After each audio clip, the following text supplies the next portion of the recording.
ప్రియమైన భగవద్భక్తులకు నమస్కారం. మహాభారతం సభాపర్వంలో మనం ఇంతవరకు ధర్మరాజు మాయాజూదంలో మోసగింపబడి తన సకల సంపదలను, రాజ్యలక్ష్మిని, గృహలక్ష్మిని, సోదరులను, కుమారులను ఓడిపోయి కురు రాజ్యసభలో నిస్సహాయంగా నిలవడం, ద్రౌపదీదేవిని తన భవనం నుండి కురు రాజ్యసభకు తీసుకురావడం, కురు రాజ్యసభలో పుణ్యాత్ములైన ధర్మాత్ములైన పెద్దల ముందు దుర్మార్గుడైన దుశ్శాసనుడు తన అన్న ఆదేశం మేరకు జుట్టుపట్టి ఈడ్చుకురావటం వరకు తెలుసుకున్నాం.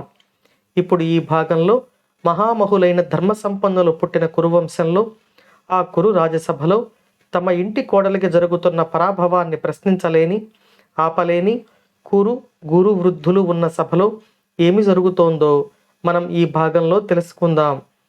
దుశ్శాసనుడు తన జుట్టు పట్టి ఈడ్చుకురావడం చేత వేదనకు గురైన ద్రౌపది ఇలా ప్రశ్నిస్తోంది: కురువంశంలోని పెద్దలారా, మోసపోయినప్పటికీ పుణ్యాత్ముడైన ధర్మరాజు ఎల్లప్పుడూ ధర్మం అనే సంపదతో ప్రకాశిస్తూ ఈ సభలో నిలబడి ఉన్నాడు.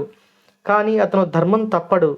చెడ్డవాడు అయిన ఈ దుశ్శాసనుడు కండకావరంతో ఏ ధర్మాన్ని ఆశ్రయించి నన్ను ఈ సభకు ఈడ్చుకుని వచ్చాడు అని ప్రశ్నించింది. నన్ను ఈ విధంగా తీసుకురావటం మంచిది కాదు అని భావించకుండా ఈ వంశ ప్రముఖులంతా చూస్తూ ఉండగా ఈ దుశ్శాసనుడు నన్ను అవమానిస్తూ ఉన్నాడు.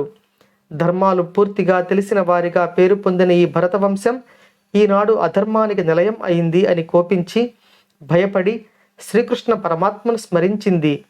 ముల్లోకాలను జయించగల భుజబలం ఉన్న భర్తలు, దేవేంద్రుడినైనా శాసించగల తాతగారు, స్వయంగా తన మామగారు ప్రభువుగా ఉన్న సభలో తనను కాపాడేవారు లేక జగత్తుకంతటికీ ప్రభువు అయిన శ్రీకృష్ణుడిని మనసులో తలచుకుంటూ పాండవుల ఓటమి అనే అగ్నిని తన చూపులు, మాటలో వ్యక్తం చేయడం చూసి భీమసేనుడు దుఃఖిస్తూ ఇలా పలికాడు: ధర్మరాజు ధర్మం తప్పితే ఈ భూమండలం తల్లడిల్లిపోదా?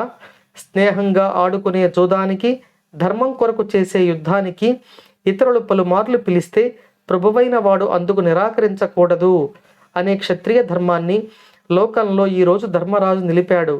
అంతేకాని అజ్ఞానం చేతనో లేక వ్యసనానికి లోనై ధర్మరాజు జోదం ఆడలేదు.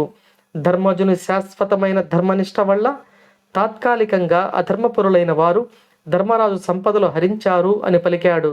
ఇక్కడ ధర్మరాజు ధర్మ ఆచరణ కోసం తన సకల సంపదలు పోగొట్టుకోవడానికి సిద్ధపడ్డాడు, కానీ తన ధర్మాన్ని విడిచిపెట్టలేదు. అప్పుడు దుర్యోధనుని తమ్ముళ్లలో ఒకడైన వికర్ణుడు ద్రౌపదీదేవి అడిగిన ప్రశ్నకు కురువంశ పెద్దలు, గురువులు మౌనంగా ఉన్నారు. వారు రాగద్వేషాలు మాని ఆలోచించి చెప్పండి అని పలుకగా ఎవ్వరూ సమాధానం ఇయ్యలేదు. అప్పుడు కర్ణుడు, పాంచాలి అధర్మం చేత జయించబడింది.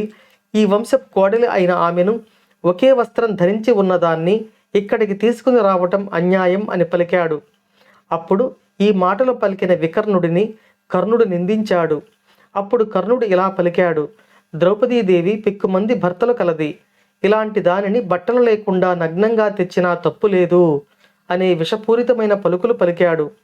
ఆ మాటలు విన్న దుర్యోధనుడు, ఈ పాండవులవి, ద్రౌపదివి వస్త్రాలు లాగి తీసుకో అని దుశ్శాసనుడిని ఆజ్ఞాపించాడు.